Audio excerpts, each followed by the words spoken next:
MLA జాతకం. This is Sumitra.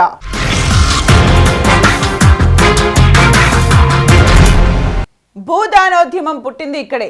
గాంధేయవాది Vinoba Bhave 1951లో తెలంగాణలోని పోచంపల్లి గ్రామంలో ప్రారంభించారు. ఈ ఉద్యమం లక్ష్యం భూస్వాములు తమ దగ్గరున్న భూముల్లో కొంత భాగాన్ని భూములు లేని నిరుపేదలకు పంచివ్వాలి. ఆ చిన్న ప్రయత్నం చరిత్రలో నిలిచిపోయింది. ఒక విప్లవాత్మక మార్పుకి నాంది పలికింది. తర్వాత కాలంలో భూస్వామ్య వ్యవస్థ దాష్టికాలు పెరిగిపోవడంతో 1972లో నాటి ప్రధాని ఇందిరాగాంధీ ల్యాండ్ సీలింగ్ యాక్ట్ తీసుకొచ్చారు. దానికి స్ఫూర్తి నాటి భూదానోద్యమమే. అలా దున్నేవాడిదే భూమి నినాదం పుట్టుకొచ్చింది. చట్టం వచ్చింది. ఇంకా సాయుధ రైతాంగ పోరాట యోధుడు ఆరుట్ల రామచంద్రారెడ్డి, కొండా లక్ష్మణ్ బాపూజీ, ఎలిమినేటి మాధవరెడ్డి వంటి నేతలంతా ప్రాతినిధ్యం వహించిన నియోజకవర్గం ఇదే. ప్రపంచ ప్రసిద్ధి చెందిన పోచంపల్లి చేనేత చీరల పుట్టినిల్లు ఇదే. దేశ్ముఖ్ కొండలపై సహజ సిద్ధంగా వెలసి అంతటా ప్రకృతి రమణీయతతో నిండి ఉండే షిరిడీ సాయిబాబా ఆలయం, సాయి బృందావనం కొలువుదీరిన ప్రాంతం ఇదే. నియోజకవర్గం కాకపోయినా ఇక్కడికి కూతవేటు దూరంలోనే తెలంగాణ రాష్ట్ర ప్రసిద్ధ పుణ్యక్షేత్రం యాదగిరిగుట్ట శ్రీ లక్ష్మీ నరసింహస్వామి ఆలయం ఈ పరిసరాల్లోనే ఉంది. వీటన్నింటితో కలకలలాడే నియోజకవర్గమే భువనగిరి. ఇంతటి గొప్ప విశిష్టత కలిగిన ప్రాంతంలో సమస్యలు ఎలా ఉన్నాయి? 2 సార్లు ఇక్కడ నుంచి విజయం సాధిస్తున్న బీఆర్ఎస్ ఎమ్మెల్యే పైల శేఖర్ రెడ్డి జాతకం ఎలా ఉంది? ఆలస్యం చేయకుండా ఎపిసోడ్లోకి ఎంటర్ అయిపోదాం. పైల శేఖర్ రెడ్డి అనే నేను శాసనసభ సభ్యుని ఎన్నికైనందున శాసనం ద్వారా నిర్మితమైన భారత రాజ్యాంగం పట్ల నిజమైన విశ్వాసము, విధేయత చూపుతానని, భారతదేశ సార్వభౌమాధికారాన్ని సమగ్రతను కాపాడుతానని దైవ సాక్షిగా ప్రమాణం చేస్తున్నాను. నియోజకవర్గంలో 10 ఏళ్లు పాలించిన శేఖర్ రెడ్డి సక్సెస్ అయ్యారా, ఫెయిల్ అయ్యారా? భువనగిరి మున్సిపాలిటీ అభివృద్ధికే పరిమితమయ్యారా? అంతా ఎన్నికల ముందు స్టంట్ గానే నడిపించారా? నిరుద్యోగులకు ఉపాధి మార్గం ఏమైనా చూపించారా? పొద్దున లేస్తే ఉపాధి కోసం హైదరాబాద్ పోయే పరిస్థితి ఇంకా ఉందా? భువనగిరిలో అన్ని రైళ్లు ఆగడం లేదా? రాజధాని పక్కనే ఉన్న ఐటీ పరిశ్రమలు ఎందుకు రావడం లేదు? దశాబ్దాలు గడిచినా భువనగిరిలో బస్ డిపో లేదా? రాత్రైతే చాలు బస్సులే తిరగడం లేదా? వైద్యం కూడా అందుబాటులో లేదా? పేరుకు ప్రభుత్వాసుపత్రి కానీ వైద్య సౌకర్యాలు లేవా? చిన్న పనికి కూడా హైదరాబాద్ పరిగెత్తాల్సిందేనా? రీజనల్ రింగ్ రోడ్డు విషయంలో అలైన్మెంట్ మార్చడం లేదా? బస్వాపూర్ రిజర్వాయర్ నిర్వాసితులను పట్టించుకోరా? ఫార్మా కంపెనీల కాలుష్యం నుంచి విముక్తి ఎప్పుడు? ప్రపంచ ప్రఖ్యాతిగాంచిన పోచంపల్లికి బ్రాండ్ ఇమేజ్ వచ్చిందా? భువనగిరి నియోజకవర్గం 1952లో ఏర్పడింది. ఇంతవరకు 14 సార్లు ఎన్నికలు జరిగాయి.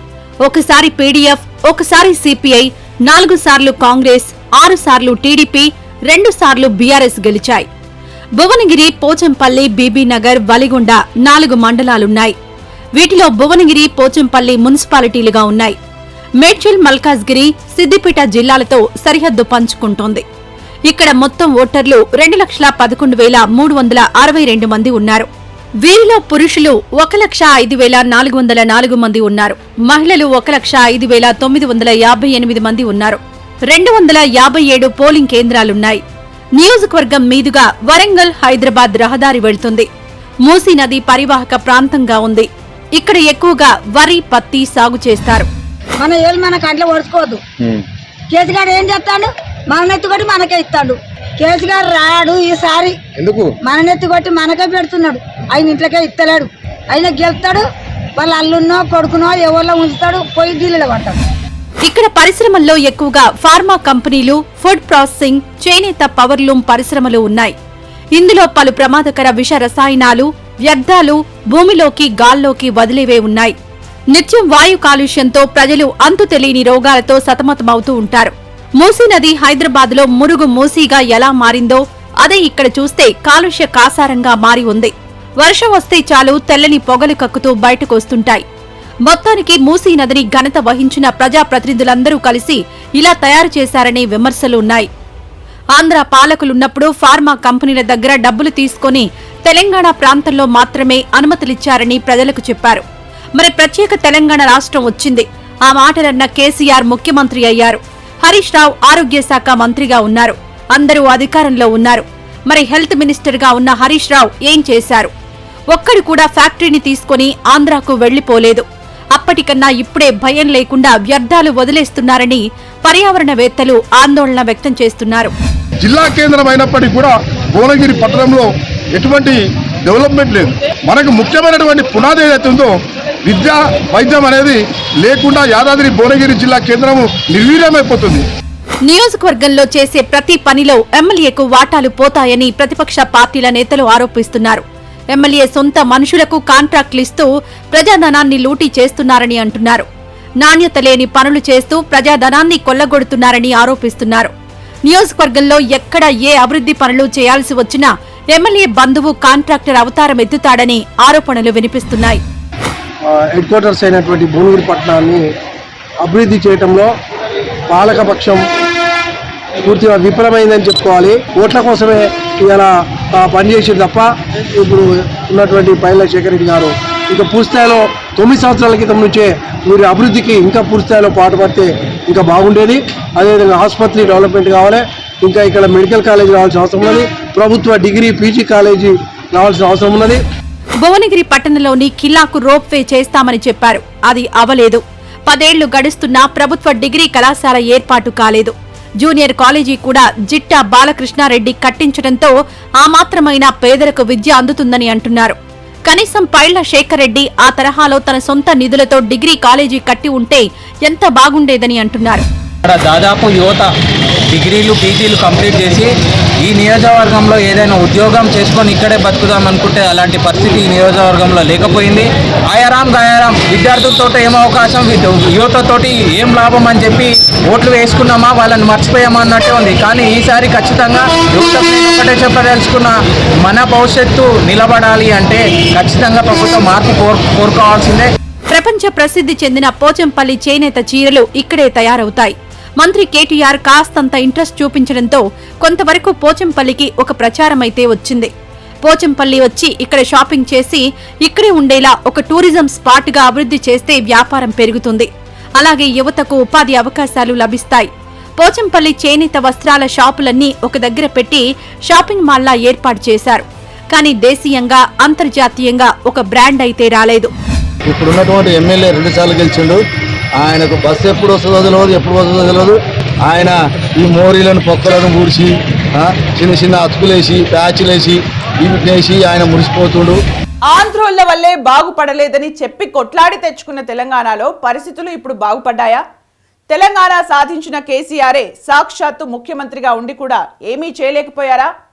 హైదరాబాద్కి కూతవేటు దూరంలో ఉండి కూడా అభివృద్ధికి నోచుకోలేదా? ఎమ్మెల్యే పైళ్ల శేఖర్ రెడ్డి కేవలం భువనగిరి పట్టణానికే పరిమితమయ్యారా? నియోజకవర్గాన్ని గాలి కొదిలేశారా? ఏం జరిగింది? భువనగిరికి రైల్వే సదుపాయం ఉన్నా అన్ని రైళ్లు ఇక్కడ ఆగడం లేదు. దాంతో పిల్లా పాపలను తీసుకుని హైదరాబాద్ స్టేషన్ కి నానా పాట్లు పడి వెళ్లాల్సి వస్తోందని ఆవేదన వ్యక్తం చేస్తున్నారు. తీరా ఆ రైలు మళ్లీ భువనగిరి మీద నుంచే వెళ్తుంది. అది చూసి నవ్వాలో ఏడవాలో కూడా తెలియదని అంటున్నారు. హైదరాబాద్కి సమీపంలో ఉన్నప్పటికీ ఐటీ పరిశ్రమలను ఇటువైపు తీసుకురావడం లేదు. రాజకీయ నిర్లక్ష్యానికి కేంద్ర స్థానమే భువనగిరిగా మారింది. విద్యా వ్యవస్థలో కానీ, అదేవిధంగా రవాణా పరంగా కానీ, ఉపాధి పరంగా కానీ భువనగిరి ఏమాత్రం అభివృద్ధి చెందలేదు ఈ 9.5 సంవత్సరాల్లో. జిల్లా కేంద్రంగా చెబుతున్న భువనగిరిలో బస్ డిపో లేకపోవడం అన్యాయమని అంటున్నారు. రాత్రులైతే బస్సులు ఉండవని, గ్రామీణ ప్రాంతాలకు వెళ్లాలంటే ఇబ్బందులు తప్పడం లేదని వాపోతున్నారు. వైద్యం కూడా అందుబాటులో లేదని, పేరుకు మాత్రమే ప్రభుత్వ ఆసుపత్రి ఉన్నా వైద్య సదుపాయాలు ఉండవని అంటున్నారు. రాత్రిళ్లు ఏం జరిగినా ఆ దేవుడే చూసుకోవాలని, డాక్టర్లు ఉండరని అంటున్నారు. హాస్పిటల్ అప్పుడు మాధవరెడ్డి ఉన్నప్పుడు కాలినోళ్ళని కూడా ఇక్కడనే చేస్తామని చేసి ఇట్లన్నీ కట్టించింది. ఆయన చచ్చిపోయాడు.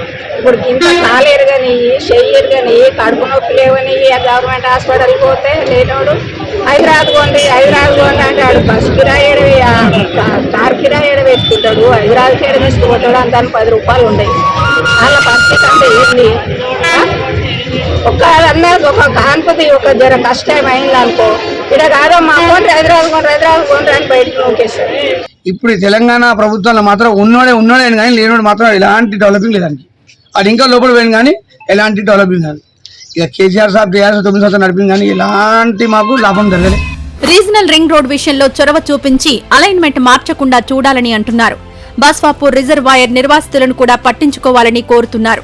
సీఎం కేసీఆర్ పథకాలు బాగున్నాయని, శేఖర్ రెడ్డి ఎమ్మెల్యేగా ఎన్నికైన తర్వాత భువనగిరి పట్టణం అభివృద్ధి చెందిందని కొందరంటున్నారు. బస్వాపూర్ రిజర్వాయర్తో సాగునీటి కష్టాలు తీరుతాయని, ఆ విషయంలో 10 ఏళ్లు ఎమ్మెల్యేగా ఉండి ఏమీ చేయలేకపోయారని అనుకుంటున్నారు. ఇంకా కూడా ఏంటంటే అండర్ గ్రౌండ్ డ్రైనేజ్ కూడా ఇచ్చిన అది మొత్తం సర్వనాశనం అయిపోయింది. దానివల్ల ఎందుకంటే అందరూ ఎంకరేజ్మెంట్ కూడా అయ్యారు. తర్వాత దానివల్ల వర్షాకాలం వస్తే కాంట్రాక్టులు మొత్తం ఎమ్మెల్యే మనుషులే మొత్తం. ఎమ్మెల్యే పైళ్ల శేఖర్ రెడ్డి మాట్లాడుతూ వేల కోట్లతో భువనగిరి నియోజకవర్గంలో అభివృద్ధి పనులు చేశామని అంటున్నారు. బస్వాపూర్ రిజర్వాయర్ తీసుకొచ్చి సాగునీటి తాగునీటి కష్టాలు తీర్చుతున్నామని అంటున్నారు. గ్రామాల్లో సీసీ రోడ్లు డ్రైనేజీలు నిర్మాణం చేపట్టామని అంటున్నారు. భువనగిరి మున్సిపల్లో రోడ్డు వెడల్పు అండర్ డ్రైనేజ్ పూర్తి చేశామన్నారు.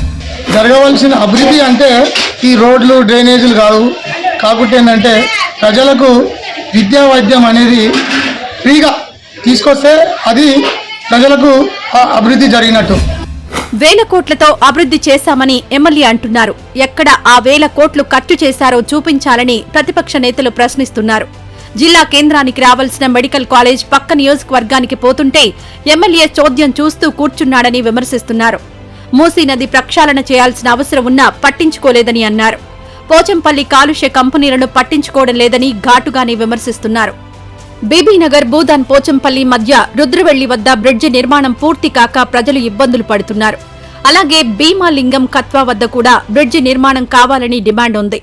ఇది చేపట్టకపోవడంతో వర్షాకాలంలో భువనగిరి జిల్లా కేంద్రానికి సమీప ప్రాంత ప్రజల రాకపోకలు నిలిచిపోతున్నాయి. వర్షాలొస్తే పలు గ్రామాలకు రాకపోకలు బంద్ అయ్యే పరిస్థితి ఇప్పటికీ ఉంది. సంక్షేమ పథకాల అమలు విషయంలో ప్రజల నుంచి తీవ్ర నిరసన వ్యక్తమవుతోంది. అధికార పార్టీ నాయకులకు అన్ని రకాలుగా బాగున్న వాళ్లకే ఇచ్చారని విమర్శిస్తున్నారు. గృహలక్ష్మి డబుల్ బెడ్రూమ్ విషయంలో కూడా లబ్ధిదారుల ఎంపిక పారదర్శకంగా జరగలేదనే చర్చ జరుగుతోంది. కొత్త రేషన్ కార్డులు కొత్త పింఛన్లు లేవని అంటున్నారు. అన్ని సంక్షేమ పథకాలు అధికార పార్టీ వాళ్లకే దక్కుతున్నాయని ప్రజల నుంచి తీవ్ర నిరసన వ్యక్తమవుతోంది. ప్రశాంతంగా ఉన్న భువనగిరి నియోజకవర్గంలో వర్గ రాజకీయాలను ఎమ్మెల్యే పెంచి పోషించారా? నిత్యం హైదరాబాద్లో ఉండే నియోజకవర్గాన్ని విస్మరించారా? డివిజన్ టూర్లు వెళ్లడం, ప్రజలతో మమేకం కావడం లాంటివి ఎమ్మెల్యేకు తెలీదా? ఎప్పుడో మంత్రి కేటీఆర్ లాంటి వాళ్ళు పోచంపల్లి సందర్శనకు వస్తే ఆయన పక్కన తిరగడం తప్ప మళ్లీ కనిపించరన్న మాట నిజమేనా? వీటన్నింటి నేపథ్యంలో స్వతంత్ర గ్రౌండ్ రిపోర్ట్లో పబ్లిక్ టాక్ ఎలా ఉంది?